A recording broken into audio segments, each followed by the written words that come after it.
El espacio del doctor Leonardo Curcio, lo saluda Jaime Núñez, de aquí hasta las 9 de la noche, con mucha información. Venimos de la radio y tenemos este resumen de lo más relevante, y hay que estar atentos a las lluvias. Ya hablábamos de lo que está ocurriendo en el Pacífico y en la parte norte de la República.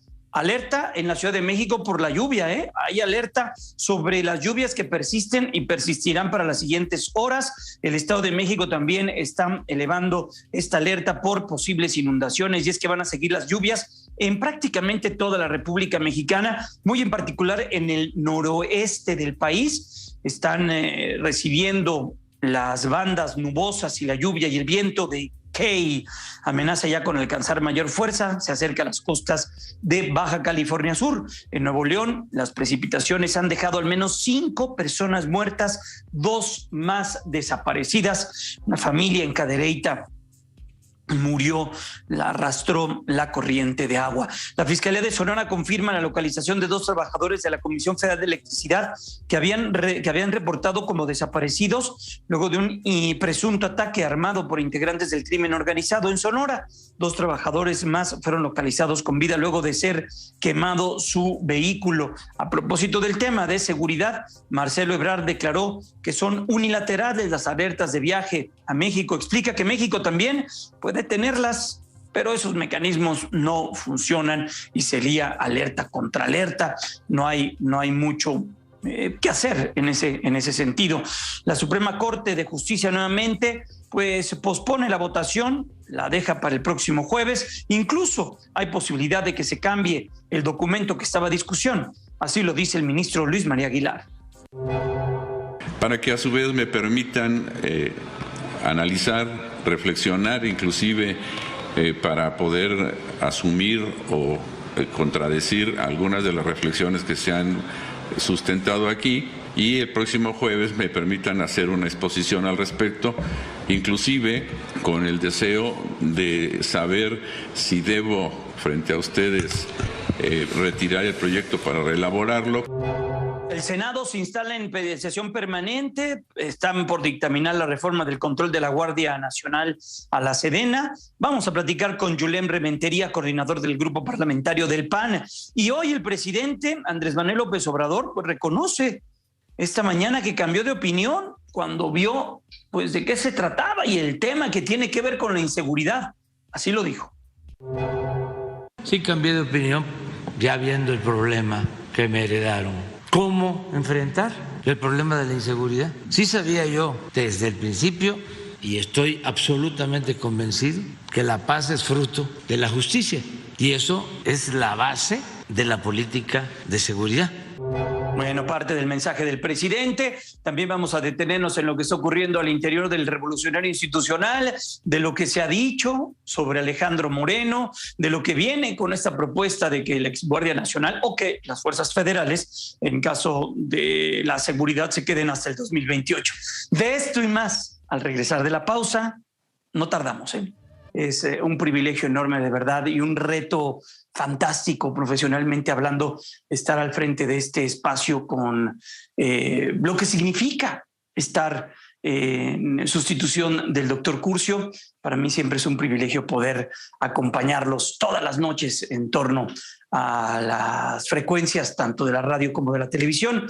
Y bueno, pues en este penúltimo programa, en esta etapa, porque ya el doctor, como les digo, estará de regreso el próximo jueves. Sara Pablo, voy contigo. Lo que ocurrió hoy en la conferencia del presidente Andrés Manuel López Obrador.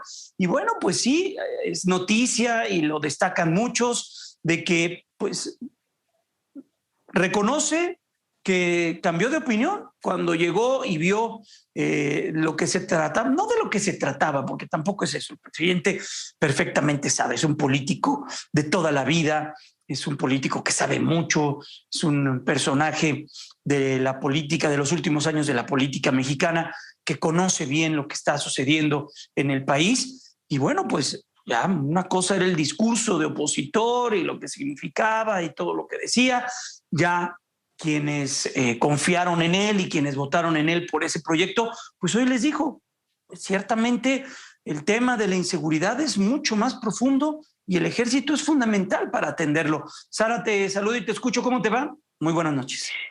¿Cómo estás, Jaime? Muy buenas noches. Pues sí, y tanto como que haya sido cuando llegó a la presidencia, pues no, porque el presidente López Obrador escribió un libro que publicó Exacto. en el 2017 y este libro, La Salida, ahí ya planteaba esta posibilidad de que marinos y soldados apoyaran la labor de seguridad, pues él decía, ante este problema que había. Lo hemos visto, ¿no?, este cambio de parecer. Sin embargo, bueno, pues hoy fue tácito el reconocimiento del presidente.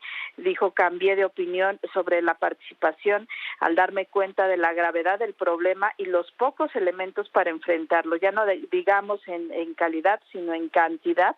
Y es que recordemos, como precandidato en el 2012, él se comprometió a regresar el ejército a sus cuarteles en 6 meses, decía.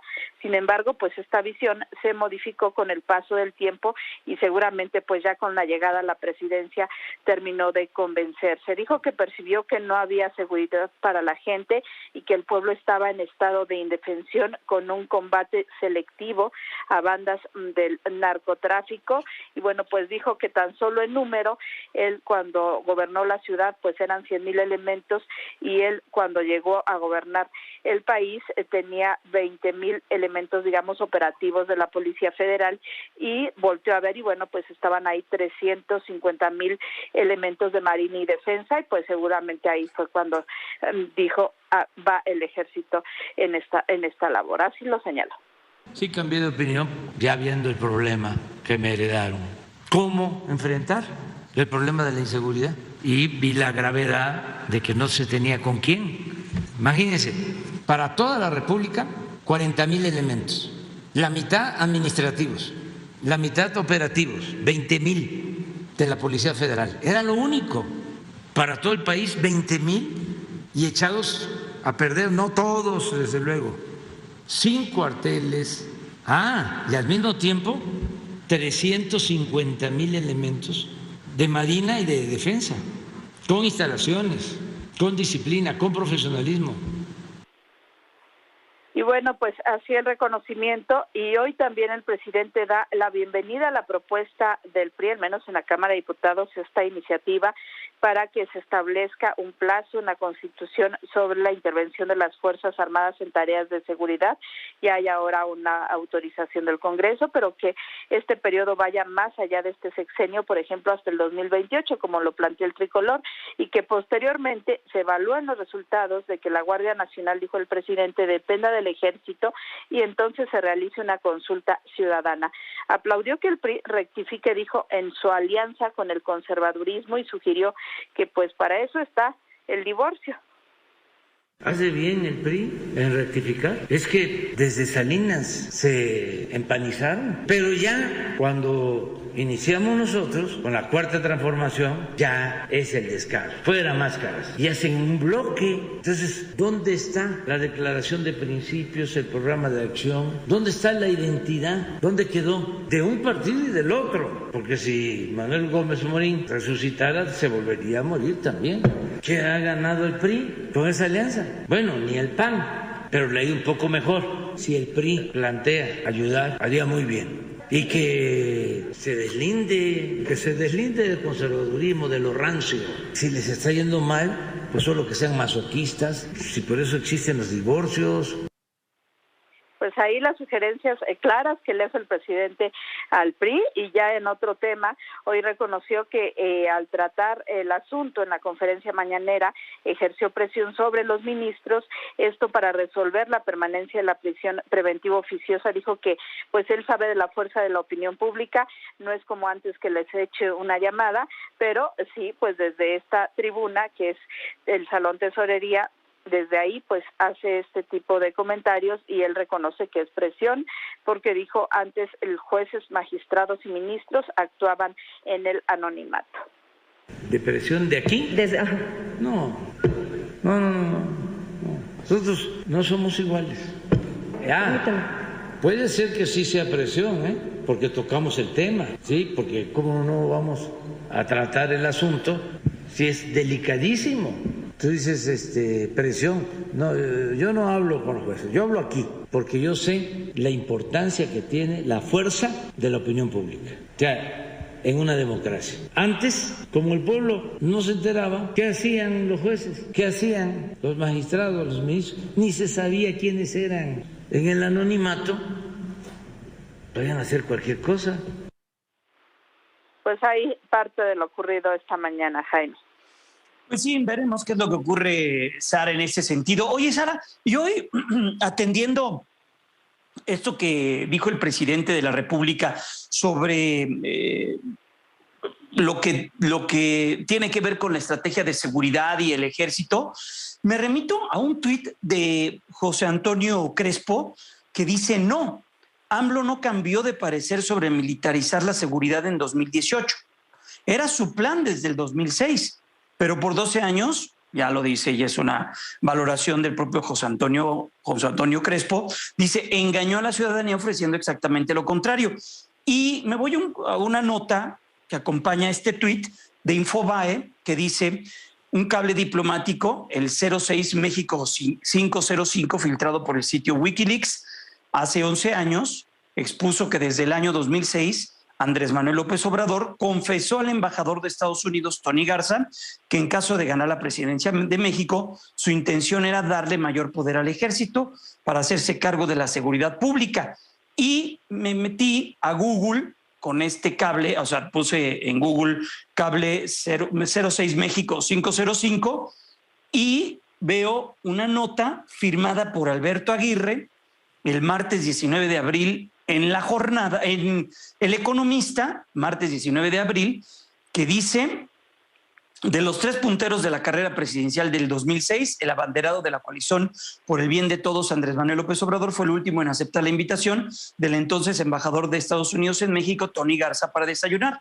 La cita fue el 23 de enero. La primera impresión que dejó en el diplomático fue notoriamente buena, como se relata en el cable 06 México 505, y ahí viene la columna de Alberto Aguirre, y sí viene una parte donde señala y habla de: en el combate al crimen organizado fue puesto en la mesa por el embajador y el plan para luchar contra el narcotráfico, sostuvo López Obrador, arrancaría con una reforma constitucional para dar más poder y autoridad a las fuerzas castrenses en la materia, pues en la PGR eran demasiado corruptos. O sea, que esto ya tiene su historia, como tú bien lo comentas, mi querida Sara. Sí, sin duda, y quizá públicamente ahí en privado se lo comentó al entonces embajador. Públicamente no lo hizo, sino hasta ya después, por ahí del 2016-17, porque todavía en la campaña del 2012 él hablaba de que no se tendría que utilizar al ejército, porque decía que, bueno, pues estaba socavando justamente a la institución, pero después, bueno, pues ya vimos lo que pasó con este cambio de parecer, que fue pues públicamente paulatino, ¿no? Así es, mi querida Sara, pues sí, todo lo que hay también detrás de la política. Gracias, Sara, descansa, cuídate mucho y estamos en contacto. Gracias, hasta luego, buenas noches. Muy buenas noches a mi compañera Sara Pablo. Interesante, ¿no? Cómo se va moviendo todo esto. Y bueno, pues sí, es una concepción que se tiene, es una parte del candidato cuando fue candidato a la presidencia, y una cosa ya es cuando se tienen que tomar las decisiones y los propios gobernadores te están diciendo y te están pidiendo apoyo porque no tienen policías, no hay capacidades, y el único elemento que puede ayudar a esto pues, es el ejército, como en su momento lo hizo el propio expresidente Felipe Calderón Hinojosa. Son ya las 8:19 y esto es lo que mucho se ha hablado en torno también a esto, precisamente, el tema de la Guardia Nacional. Leonardo Curcio en Fórmula. Yo espero que corrijan, que retiren la iniciativa o que la voten en contra, porque de no hacerlo, el PRI cargaría con la responsabilidad y tendría que explicarla de por qué no pueda continuar la coalición Va por México, ni en lo legislativo y mucho menos en lo electoral. Vamos por la alianza nosotros. Quiero la alianza por nuestro país, porque las circunstancias del país están complejas, difíciles. Y tenemos que hacer todo por conservar esta alianza. Creo que es la única forma de poder ganar en este momento. Y se vale, en todo el mundo sucede. Y tenemos que formar esa alianza para poder ganar la elección del 24. Incluso las del 23. A ver, nosotros en el PRD y a mí en lo personal, como presidente nacional del PRD, Jesús Zambrano, no me gusta andar dando ultimátums. Y eso es lo que nos desconcierta. A mí en lo personal me incomoda, me preocupa y me molesta, lo dejo claro. Y entonces no vamos a acompañar desde el PRD una iniciativa como esta que se ha presentado. Si les está yendo mal, pues solo que sean masoquistas. O sea, ¿qué hacen? Si por eso existen los divorcios. Bueno, es lo que se ha señalado. Yulem Rementería, el coordinador del grupo parlamentario del Partido Acción Nacional en el Senado de la República. Le doy la bienvenida. Qué gusto saludarle, senador. ¿Cómo le va? Muy buenas noches. Hola, muy buenas noches, Jaime. Me da mucho saludar también a ti y a todo el auditorio, por supuesto. ¿Qué viene, senador? Y hay varias pistas donde tenemos que platicar. ¿Qué viene primero en torno a la discusión que llega directamente desde la Cámara de Diputados, lo que ocurrió el fin de semana en torno a que la Guardia Nacional pase a la Secretaría de la Defensa Nacional? ¿Qué viene en este foro que se hará el día de mañana y qué viene para los siguientes días? Pues de hecho los trabajos empezaron hoy, se instalaron las Comisiones Unidas de Trabajos Legislativos y de Justicia. La intención es que mañana continúen sesionando durante todo el día para que se pueda resolver el futuro de estas iniciativas. Lamentablemente, Jaime, pareciera que lo que viene es una aprobación, pues si no fast track, porque ya no se dio así, pues una votación pues incontenible, irremediable, por militarizar el país pasando la Guardia Nacional a las Fuerzas Armadas. Y eso pues no es una buena noticia para México. No lo ha sido nunca donde lo han hecho, los países que lo han hecho el militar, los servicios de seguridad pública. Entonces me parece a mí que México pues no podríamos considerarlo como una excepción y tendríamos seguramente que lamentarlo en el futuro. Yo creo que hoy que la gente que demanda seguridad, pues hay que conseguirla, hay que darla, hay que buscar que la estrategia funcione, pero no es por la vía de una militarización, está claro que así no es, y entonces, bueno, pues eso me parece que no presenta un futuro claro ni bueno para México. Hasta en todo este tema, senador, he escuchado también pues la ausencia de las voces de los gobernadores. ¿Han platicado ustedes con los gobernadores? ¿Se han sentado a hablar? Porque fue, de hecho, el inicio de toda esta estrategia en aquel 2006, cuando un gobernador, el michoacano, Lázaro Cárdenas, fue con el presidente de la República y le dijo, ayuda, apóyenos. ¿Qué va a pasar ahí? No hemos escuchado las voces tampoco de los gobernadores. Nosotros hemos tenido oportunidad de platicar con algunos de ellos del PAN, por supuesto, y la verdad es que ellos han dicho que, bueno, al final el tema de seguridad es un tema muy complejo. También han comentado que, pues, lamentablemente los fondos como el Fortaseg, los fondos para seguridad pública en los estados, pues, se han disminuido drásticamente, porque esa es otra, Jaime. El gobierno federal, ausentándose de la responsabilidad que tiene desde el presupuesto federal de apoyar a los gobernadores, pues los ha hecho exactamente todo lo contrario, los ha desubicado. Y que han secado, por ejemplo, el dinero para las policías, ¿no? Lo escuchaba hoy. Exactamente. Entonces, bueno, evidentemente los gobiernos locales, en este caso los estatales, que aportan una gran cantidad de recursos a la federación, pues en los estados se recoge el dinero a la federación, pues resulta que llega a la federación, lo atrapan en la bolsa del presupuesto de egresos y ya no lo dejan volver para cosas tan importantes como la seguridad. ¿De qué habla esto? De que la Guardia Nacional, al pasar a formar parte de las Fuerzas Armadas permanentes, pues va a ser un cuerpo de seguridad, desde luego militar, pero además que las policías estatales no tendrán posibilidad de profesionalizarse, pues porque no tienen recursos simplemente. Entonces me parece que la idea es llevar todo al rango militar, y eso yo estoy seguro que si tuviéramos nos diéramos la oportunidad, como hemos propuesto desde el PAN, de hacer un parlamento abierto y explicarle a la población lo que significa esto, yo no creo que la población esté de acuerdo. Francamente, me parece que podrían realmente darse cuenta de que esa es una muy mala estrategia del gobierno, que sosteniendo que todos queremos seguridad, porque además es cierto y todos así lo queremos en este país y que mejore, pues entonces la apuesta es a que al ejército se haga cargo de la seguridad pública, claro, aprovechando la buena imagen que tiene el ejército y el grado de compromiso que ha mostrado para los países para los mexicanos en nuestro país, pero abusando de eso hay una estrategia perversa en donde va a meter en un brete hasta el propio ejército, porque al rato el presidente se sale con la suya, deslinda la responsabilidad y va a terminar siendo pues un asunto del ejército cuando debiera ser la seguridad pública un asunto del gobierno central y no de las Fuerzas Armadas.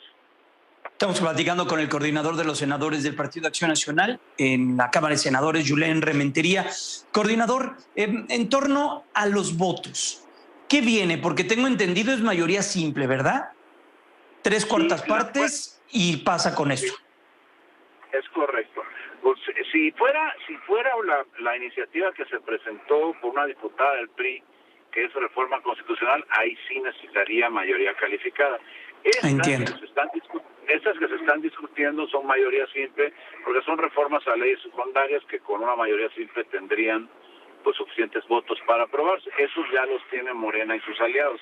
Por eso decía al inicio de esta conversación que pareciera que es ya la crónica de una muerte anunciada en el tema, donde al parecer Morena lo va a aprobar a pesar de todo, haciendo pues incluso a un lado lo que muchos de ellos en el pasado señalaron de la inconveniencia de darle tanto poder a la Fuerza Armada y además de manera permanente, pues ya de aquí para adelante, quién sabe cuántos años más.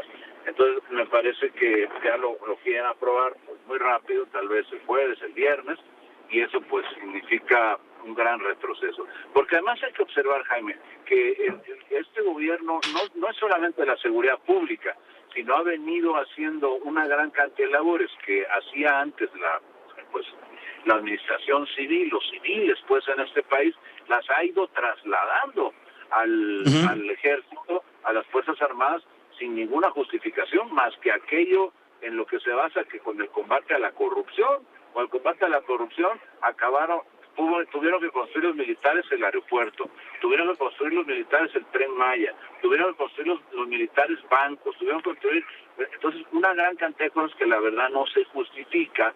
Claro. Y que me parece a mí que ahora aplicar eso, pues en qué nos estamos convirtiendo en un país absolutamente militar. Eso es peligrosísimo para la democracia. No hay registro en el mundo de un país que sea demócrata, que realmente tenga todo este grado de intervención por parte de la milicia. Sí debe de colaborar, sí debe de ayudar, como ya lo puede hacer de manera constitucional. Ya está en la Constitución actualmente que lo puede hacer, y lo puede hacer hasta el año 24. ¿Para qué la prisa? Consultémoslo entonces con la gente, informemos a la población y que ella nos oriente sobre lo que quiere. Tanto que dice el presidente que le gusta aquello que el pueblo mande, pues que el pueblo se entere para que pueda mandarnos y resolver en las cámaras lo que realmente el pueblo quiere, ¿no? Claro. Julen Rementería, rápidamente y por último, ¿cruje la alianza legislativa? Hoy lo que dijo su dirigente nacional Marco Cortés en Cámara de Senadores, el mensaje claro que le da el PRI, la respuesta que da Alejandro Moreno, que ellos no reciben ultimátums, y pues lo que está sucediendo en torno a esta propuesta de mantener hasta el 2028 la Guardia Nacional en las calles como está en el concepto que se encuentra ahorita. Pues yo creo que si la aprueban en diputados va a crujir y crujir duro. Si no la aprueban puede salvarse, la verdad. Ya lo dijo hoy el presidente del partido, Marco Cortés, pero la verdad es que no se encuentra una razón lógica para que pueda intentar apoyarse en Cámara de Diputados, por el PRI específicamente, pues una propuesta semejante. Entonces yo creo, y por cierto, que ya le dieron respuesta los senadores del PRI en el Senado, sí, donde el senador Osorio Chong, que ellos no la apoyarían.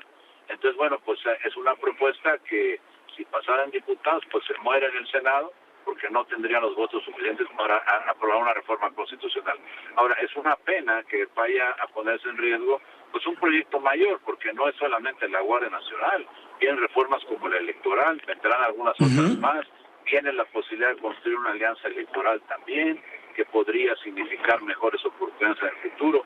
En fin, yo creo que debiera valorarse, y ojalá mañana, en el anuncio que ha dicho el presidente del PRI que va a hacer, pues se encuentre una salida y no tenga que crujir, no tenga que romperse pues ninguna alianza, porque México necesita que estemos todos juntos los que creemos en las causas que debiéramos de buscar entre todos para corregir el rumbo que hay este país, que no es un rumbo bueno.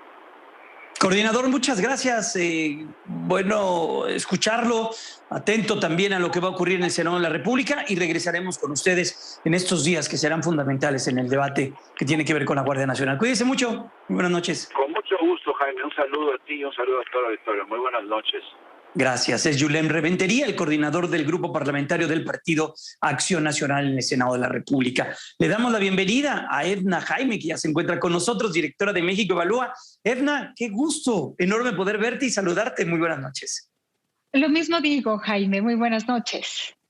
¿Qué te deja todo lo que ha ocurrido en estos últimos días? Suprema Corte, discusiones en la Cámara de Diputados, Cámara de Senadores, y pues todo lo que sucede en el ambiente político, Edna. Ay, Jaime, bueno, son tiempos de como grandes definiciones. Me parece que lo que se discute en la Corte y en nuestras cámaras legislativas van a ser fundamental de lo que van a ser de alguna manera definitorios de cómo este país va a evolucionar en los próximos años. Yo quisiera, Jaime, que estos temas se resolvieran de la mejor manera posible, y me refiero a que pues estuvieran alineados con valores democráticos, con una estructura democrática de gobierno donde imperen los derechos, el control del poder, donde los ciudadanos tengamos protecciones frente a las autoridades, donde se asiente la rendición de cuentas, en fin, pues eso es lo que yo quisiera que sucediera para México, pero son momentos bien turbulentos. Ya veremos el jueves, Jaime, qué pasa con la decisión de los ministros respecto a la prisión preventiva oficiosa. No se acaba, esta discusión no se va a acabar pronto. Yo pienso, Jaime, que aunque se mantenga, ya está como muy anclado en la conciencia de tomadores de decisiones, de actores clave en la sociedad mexicana, que la prisión preventiva oficiosa tiene que caer, así como se dice en las marchas. Se va a caer. Va a caer. Estas consignas que luego lanzan. Oye, Edna, ahora, ¿y tú traes este tema desde la ONU? Lo que se genera alrededor de la presión a jueces y que ha sido muy evidente a lo largo de los últimos días. Querido Jaime, mira, estuvo en México el relator para la ONU sobre la independencia de magistrados y jueces. Estuvo el viernes en un evento y mira, es como si le hubiéramos dicho al presidente de la República: déle evidencia al relator para que nos ponga en su informe como un país en riesgo. Y ese viernes pasado, tú lo recordarás, Jaime, el presidente estuvo particularmente, pues, ¿qué te diré?, intenso en sus declaraciones sobre jueces. Se leyó en la mañanera de jueces, se les señaló como corruptos, gravísimo. Se señaló a algunos abogados, se incluyó el exministro de la Corte, Ana Laura Magaloni. Todo lo que el informe reporta como preocupante, nuestro presidente lo repitió. Y esto es un patrón, Jaime, no es ahí donde las democracias se degradan porque tienen liderazgos no democráticos, déjame decirte. Las primeras señales es cuando empiezan a intimidar, a señalar a jueces y también a abogados. Entonces, Diego García Sayán, que es el relator, nos vino a platicar lo que encontró. No es un estudio sobre México, trata de tomar el pulso de cómo está la situación a nivel global. Edna, pero ¿me dejas brincar el corte comercial y regresar con esto que estás abordando, que es fundamental también entender, y lo delicado que es el tema? Por supuesto.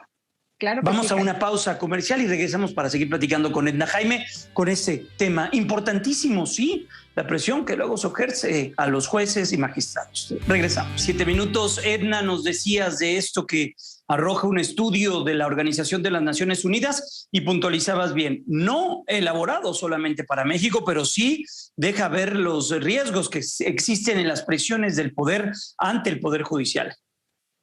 ante el Poder Judicial y los abogados. Y entonces, Jaime, Diego García Sayán pues, nos hizo una presentación de sus informes, no ha sido solamente uno. Y bueno, me parece muy importante que hagamos conciencia de que en este país también sucede, de que tenemos en las mañaneras, sí hay mucha evidencia de cómo el presidente y sus funcionarios cercanos arremeten contra jueces, arremeten contra abogados. Recuerdo muy bien la época cuando se discutía la reforma eléctrica y lo duro que era el presidente con aquellos jueces que estaban viendo temas, algunos amparos en materia eléctrica o aquellos que estaban defendiendo empresas legítimamente, y fue un periodo de mucha tensión contra esos jueces y contra esos abogados, pero es un patrón. Y este patrón que vemos en México se encuentra en otros países donde existen liderazgos, como te decía, que pues que no se sienten cómodos con contrapesos democráticos, con la independencia del Poder Judicial, y por eso un elemento de este patrón es que estos liderazgos empiezan a atacarlos. Entonces, nos explicó cuáles eran los mecanismos, interfieren en las barras de abogados, intimidan, se meten con las personas, se meten con la reputación de jueces y abogados, y así los van minando su legitimidad. Pero no solo eso, Jaime, también provocan más violencia. En este país hay un recuento, tenemos que hacer un recuento sistemático, ordenado, buscar cómo podemos construir esta base de datos para conocer de estas agresiones. Lo que sí sabemos es que tenemos abogados que han sido asesinados. Tengo aquí una lista, no sé si tenga tiempo para mencionarlos. Isaac Herrera, abogado y activista ambiental en Morelos, asesinado en el marzo del 2020. El abogado de la familia Levarón en 2021, Tania Pizarro en 2021, también abogada ambientalista, Verónica Guerrero. Entonces, algo que también se identifica en el estudio, que son abogados que son defensores de derechos humanos, ambientalistas, que trabajan contra la corrupción y se convierten en blanco, querido Jaime. Entonces, ahí nos ofrece el relator y en su estudio algunas recomendaciones. Es el Estado el que está obligado a proteger la función de la abogacía y a este gremio, también a los jueces. Su independencia es fundamental. Cuando los jueces pierden independencia, se pierde un contrapeso, se pierde un eslabón de la justicia. Entonces hay que salvaguardarlo. Y ofrece algunas recomendaciones, Jaime, que pues, sería muy necesario que en este país implementáramos. Pero pongo este tema porque creo que debemos avanzar primero, sistematizar esta información, que las barras de abogados, colegios de abogados se activen, que se pudiera generar esta base de datos que nos permita conocer la situación. Te estoy mencionando la punta del iceberg, quizá. Abajo ha de haber realidades que a lo mejor ni sospechamos. Y pues lanzar este llamado de que hay que protegerlos, porque de eso depende el Estado de Derecho. Lo decía muy bien Sergio García Sayán. Depende del debido proceso y que causas muy importantes se avancen en los países. Y las democracias y los países de democracias avanzadas pues caminan alrededor de la mano del Estado de Derecho. Edna, Jaime, gracias, que estés muy bien. Gracias, un privilegio poder platicar contigo. Te mando un abrazo. Ya la próxima semana estará aquí el doctor Leonardo Curcio. Gracias. Gracias, Jaime, que estés muy bien. Cuídate, enorme gusto poder platicar con Edna. Jaime, cada semana en su espacio donde, pues sí, da a conocer momentos muy importantes que tienen que ver con los días de la política, de las agendas, en este caso de la justicia, de los retos que se establecen en ese sentido. Así que importante lo que se menciona a ese respecto. Son ya las 5:42, es el tiempo del centro del país. Las 8:42 es el tiempo del centro del país.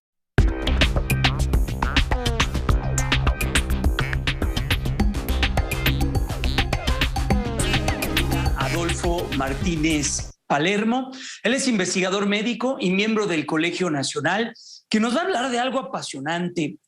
Federico Chopin es un músico polaco de la época del romanticismo que a los 6, 7 años hizo su primera gran obra y de ahí comenzó a ser parte fundamental de la música y de la historia musical del mundo, pero fue un personaje muy golpeado por las enfermedades. Murió muy joven, imagínense, 39 años de edad, tuberculosis, y lo acompañó durante toda su vida muchas enfermedades. Adolfo, tú eres un investigador, estás dedicado a eso, has dado pláticas y ahora te estás enfocando, sí, en tu condición de melómano, pero también en tu condición de médico, a relatarnos lo que está alrededor de Federico Chopin.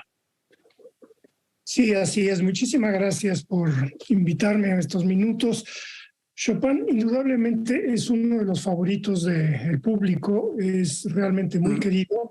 Es uno de los pocos compositores de los que se puede escuchar toda su música de inicio a fin, siempre es maravillosa. Es realmente un caso raro.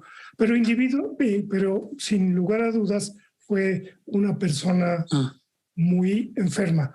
Desde que nació, posiblemente fue prematuro, porque le dieron lo que se llama aguas del socorro, antes de que le dieran el bautizo formal, y a partir de entonces tuvo que cuidarse mucho. La historia dice que fue tuberculosis, pero hay muchas dudas, porque una tuberculosis no dura toda la vida. Y este hombre estuvo enfermo desde que nació, desde pequeño. Y como mencionó usted, murió muy joven a los 39 años. Ya cuando era adulto tenía una estatura normal, 1.70, pero solamente pesaba 45 kilos. Y tenía diarreas crónicas, ¿no? Por lo que se leen en sus biografías. Bueno, entre otras cosas, pero él siempre fue delgado y parece que es posible que haya tenido otra afección pulmonar rara, pero que de cualquier manera lo afectó durante toda la vida. Y es importante el mencionar el hecho de que este hombre, a pesar de que se cuidó muchísimo, pues estuvo en condiciones muy difíciles. Y algo que se preguntan los expertos es si esta enfermedad se traduce en su obra. Esto es algo muy difícil de decirlo. Sí se dice que él tocaba muy suave el piano, a diferencia de otros grandes pianistas de la época. Pero en el caso que estamos viendo el día de hoy de Chopin, esto no ocurría. Él tocaba muy suave. Y algo que es muy interesante es resaltar que es de una gran actualidad. En los últimos pocos años se han escrito varios libros tratando de entender su enfermedad, y algo que llamó más la atención es que hace 2 o 3 años las autoridades decidieron dar a conocer el corazón de Chopin. Chopin murió en París y él tenía terror de que lo enterraran vivo, entonces él pidió por escrito que cuando muriera le sacaran el corazón, lo dejaran en París, enterrado en París, pero que el corazón fuera a donde estaba su terruño, a Varsovia.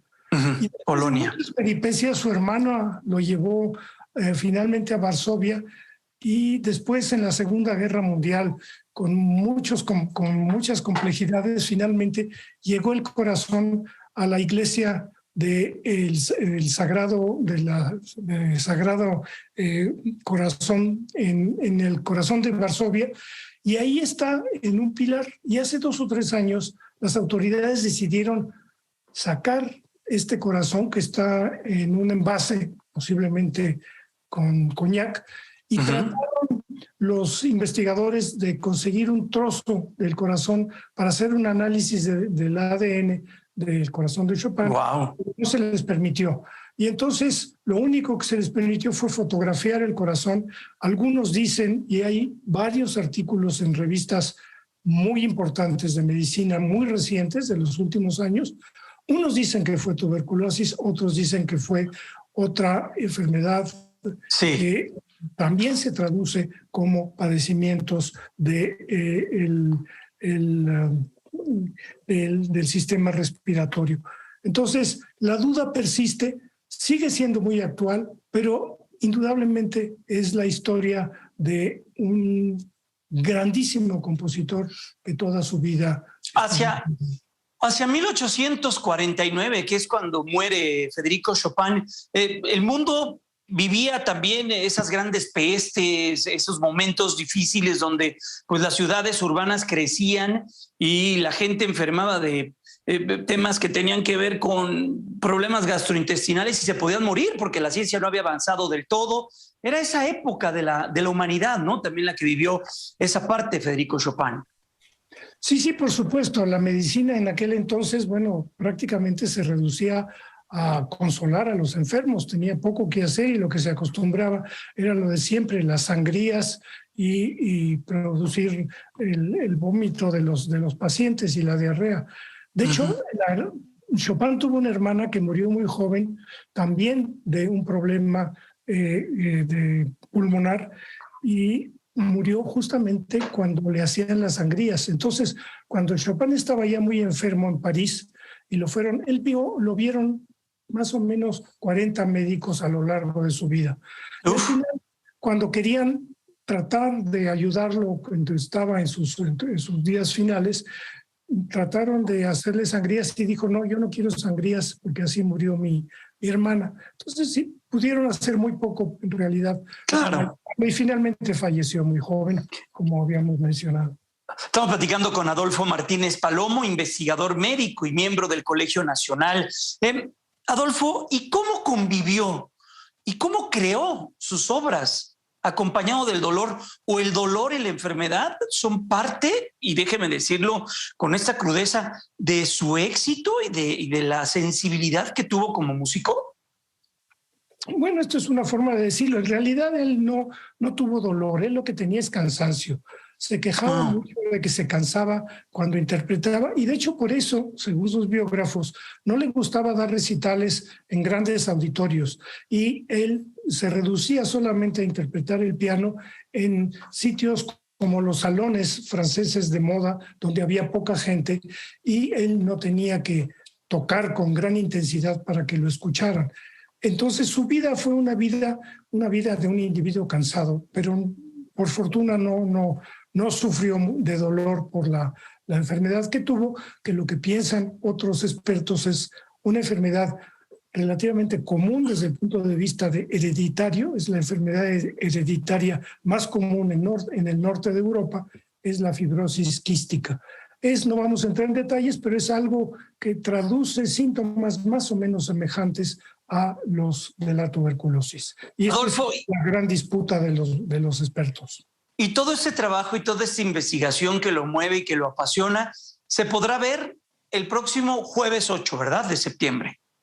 El jueves 8, el jueves de esta semana a las 6 de la tarde, presentaré una plática general sobre la vida de Chopin desde el punto de vista médico, y después viene lo importante, que es la música. Y habrá música en vivo, que será algo realmente muy interesante, que es una sonata para piano y violín, de las poquísimas obras que hizo Chopin que no son exclusivamente para piano, y interpretada por grandes intérpretes, y además canciones polacas que también son poco conocidas y son muy interesantes. Entonces están invitados a escuchar la vida médica de Chopin, seguido de una presentación musical que creo que será muy interesante. Esto se llevará a cabo en Donceles 104, en el Centro Histórico, ¿verdad? Sí, y se puede ver también por internet en varias alternativas. Pues vamos a estar muy al pendiente y le felicitamos por el enorme esfuerzo que hace para, bueno, pues concretar este tipo de estudios, socializarlos y difundirlos, que es lo principal. Muchas gracias, los felicito por el programa y un abrazo al doctor Curcio. Gracias, que esté muy bien, doctor. Cuídese mucho. Es Adolfo Martínez Palomo, miembro del Colegio Nacional. Adolfo Martínez Palomo, miembro del Colegio Nacional. Con esto, Federico Chopin, un enigma irresoluble. Gracias, cuídese mucho, que esté muy bien. Muy buenas noches.